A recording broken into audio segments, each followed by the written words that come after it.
Assalamualaikum warahmatullahi wabarakatuh. Ketemu lagi anak-anak kita sebagai kelanjutan dari materi tentang redox dan elektrokimia. Pada bagian ini kita akan bicara tentang sel elektrokimia. Sel elektrokimia itu terdiri dari dua bagian, yaitu ada sel volta dan yang kedua adalah sel elektrolisis.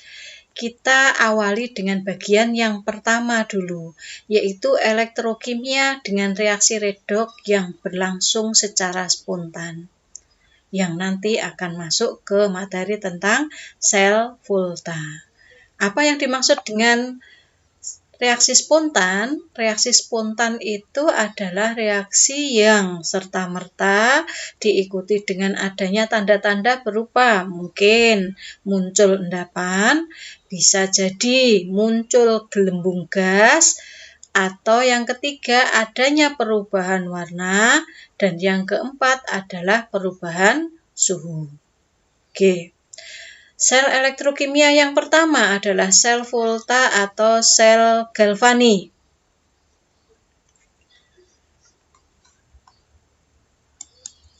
Oke. Susunan dan fungsi tiap bagian.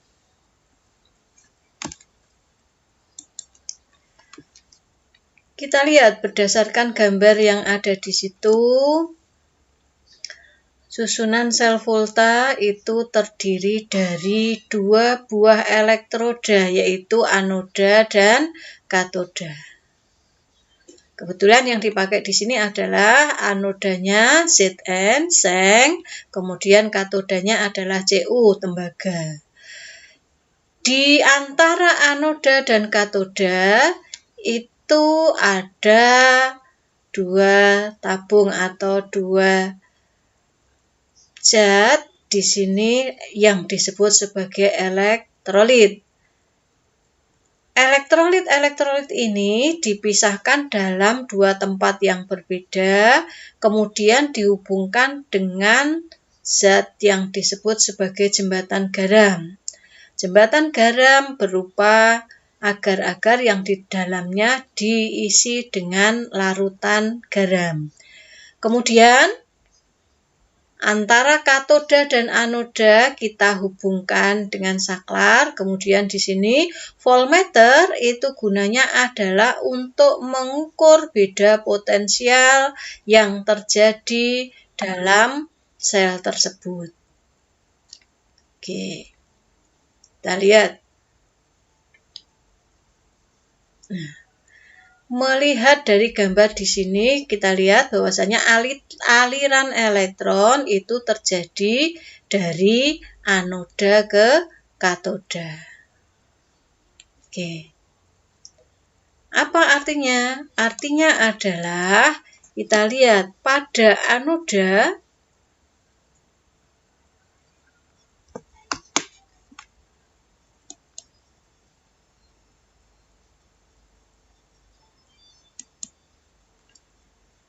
Oke, kita lihat sekarang.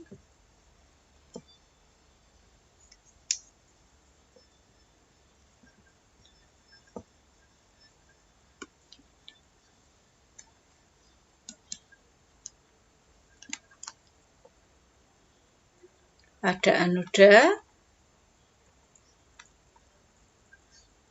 itu terjadi reaksi oksidasi. Kenapa oksidasi? Karena kita lihat tadi dari aliran elektronnya, kemudian di katoda terjadi reaksi reduksi.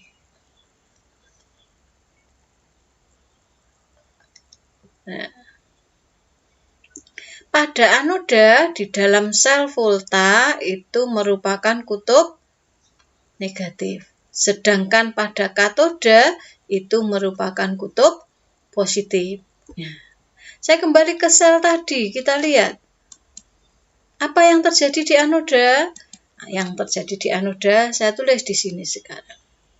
Pada anoda itu terjadi di mana elektroda Zn melepaskan elektron, kemudian berubah atau terlarut menjadi Zn2+ dan melepaskan 2 elektron. Nah, kemudian pada katoda itu terjadi reaksi di mana larutan atau ion di dalam larutan, ion Cu2+, itu menangkap elektron yang berasal dari Zn tadi. 2 elektron ini ditangkap oleh Cu2+, kemudian mengendap pada katoda menghasilkan logam Cu. Nah, ini yang terjadi. Nah, antara katoda dan anoda ketika dilihat pada voltmeternya terdapat beda potensial sebesar 1,1 volt. Dari mana Bu 1,1? Kita akan membahas pada video selanjutnya nanti. Oke, jadi karena Zn itu melepaskan 2 elektron membentuk Zn2+, maka kita lihat sekarang. Maka kalau kita lihat di sini, jumlah Zn2+ di dalam larutan itu menjadi sangat banyak. Nah, karena sangat banyak, maka larutan yang terdapat pada tabung atau wadah ZnSO4 itu menjadi lebih positif.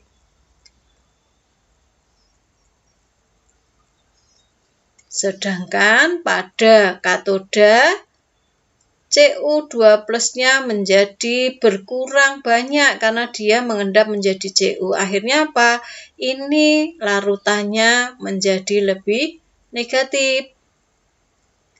Nah, bagaimana kalau sudah demikian? Maka antara tabung 1 yang berisi ZnSO4 dan tabung 2 yang berisi CuSO4 itu kita hubungkan dengan menggunakan apa yang disebut dengan jembatan garam.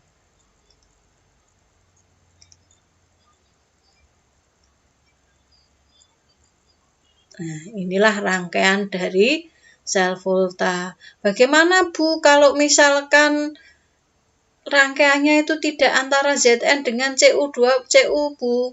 Elektroda yang kita gunakan adalah elektroda yang lain. Maka kalau kita gunakan elektroda yang lain, nanti yang terjadi adalah beda potensial atau besarnya energi yang dihasilkan, beda potensialnya, tegangannya itu mungkin tidak sama dengan 1,1. Lalu berapa Bu? Nah, kita pelajari nanti di video berikutnya dengan menentukan atau menghitung potensial dari suatu sel volta. Nah, demikian pembahasan kita tentang susunan sel volta yang terdapat pada baterai atau zat-zat lain. Jadi contohnya sel volta itu apa? Bisa baterai AA itu ya.